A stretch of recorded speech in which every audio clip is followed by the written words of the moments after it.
So the coil on this outside unit is not been serviced in several years, looking pretty dirty.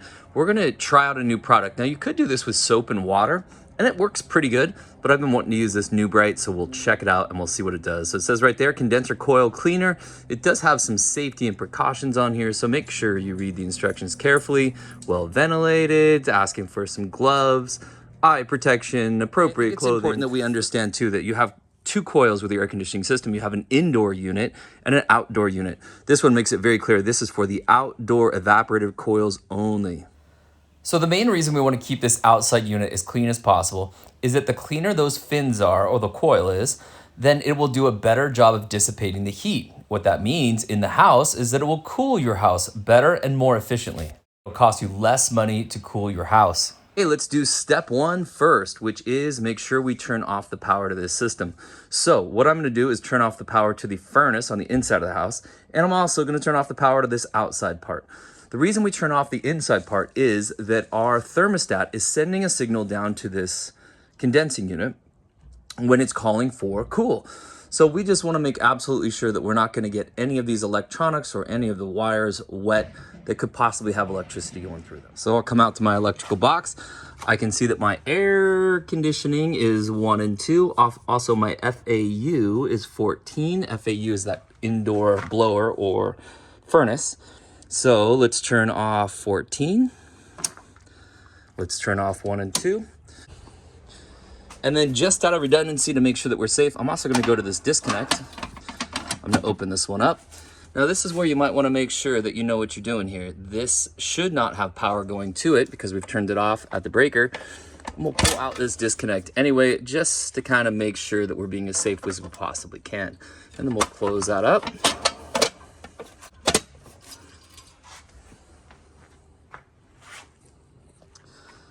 Okay, now there's two different ways that we can attack this. If we wanted to, we can put this product on the outside right here, and then we can just rinse it from the outside going in. However, this condenser has not been cleaned in a while. It's got a bunch of debris on the inside here. So let's take this top off right here carefully, and then we'll dive into a little bit deeper of a clean. So the bit I'm gonna use is a 5/16 to take out these screws right here. Don't lose them.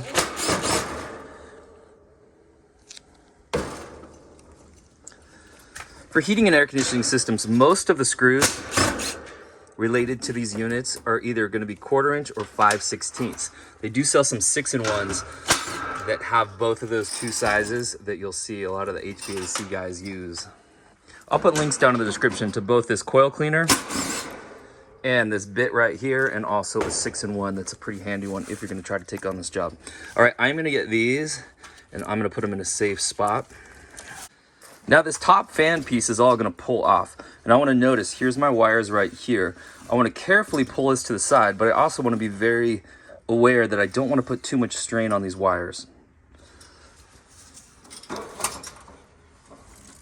So I can have it sit right up here and that'll work just fine.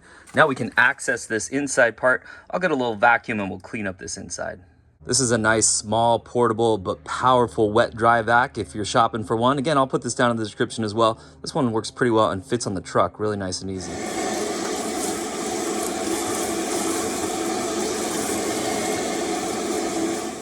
Okay, we've got the big leaves and that kind of stuff out. Now that little bit of dirt that's in there, once we come back around to rinse everything off, we'll clean that up a little bit better. Okay, let's spray on our product.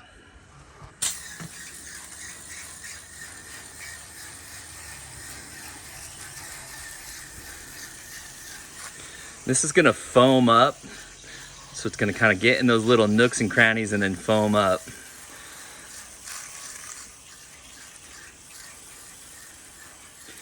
These coils have all these little tiny passageways for air to pass through to release that heat. So we wanna try to really get this product in there.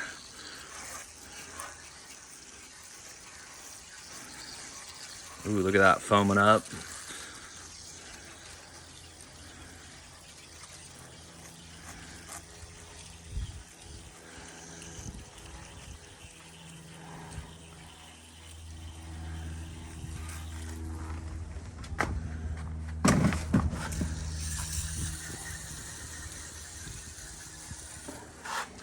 Now some of this tucked in here is going to be really hard to get to, so I'm going to put a layer on the inside for those back two corners.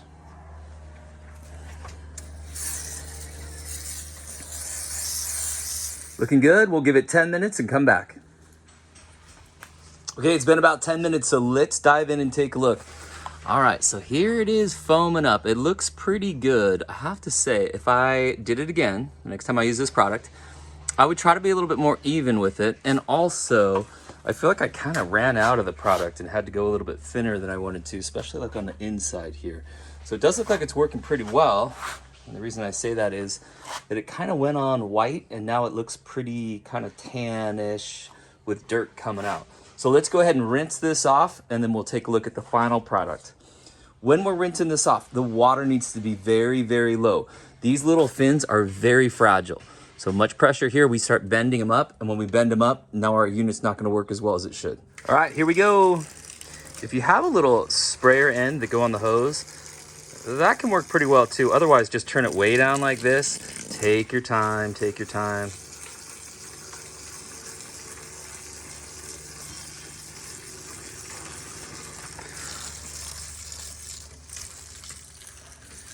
We want to work from the top down.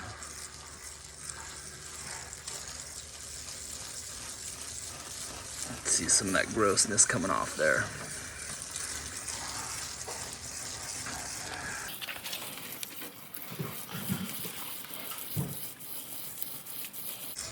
Don't forget to put on that eye protection too. Some of this is spraying back. I can definitely see why it's important to have those glasses on.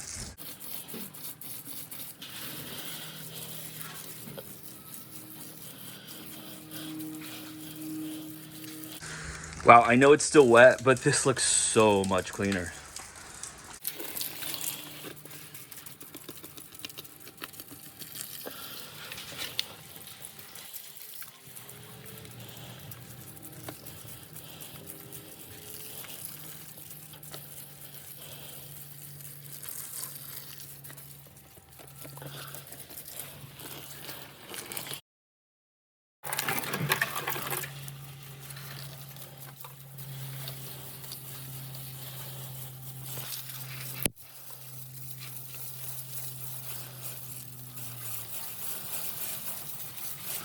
Coil looks great. Now I'm just gonna clean out the inside a little bit more thoroughly here. So now I've turned the hose up and I'm gonna keep it off of the coil and just see if I can stir up some of this dirt, maybe try to clean that out a little bit. Okay, it is looking so much better. Let's get this fan assembly back installed. Again, I want to be kind of slow and careful with this. I don't want to stress those wires that are right here. We'll line up the holes.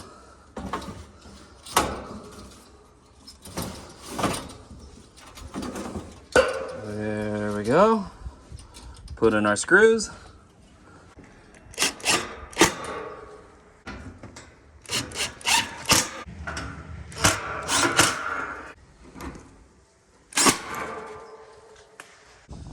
Okay, now friends, it's time to put the power back onto this unit.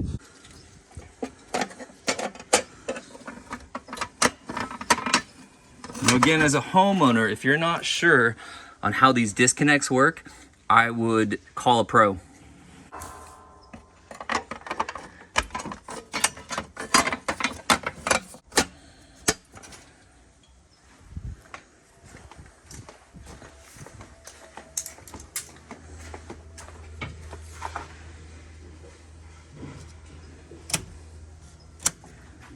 Now we'll go turn on the thermostat and call for cold air. All right, my friends, there you go, up and running. And I'll tell you what, I don't know if it's like my imagination or what, but it seems to be running way quieter. It definitely is a whole lot cleaner. And this will make the airflow much easier. So this system is gonna pull the air in through these fins and then it pushes it up through the top right here. Hey friends, if this video helped you out, don't forget to give it a thumbs up, subscribe to the channel, check out the description down below, and I'll put this product and the other tools that I used.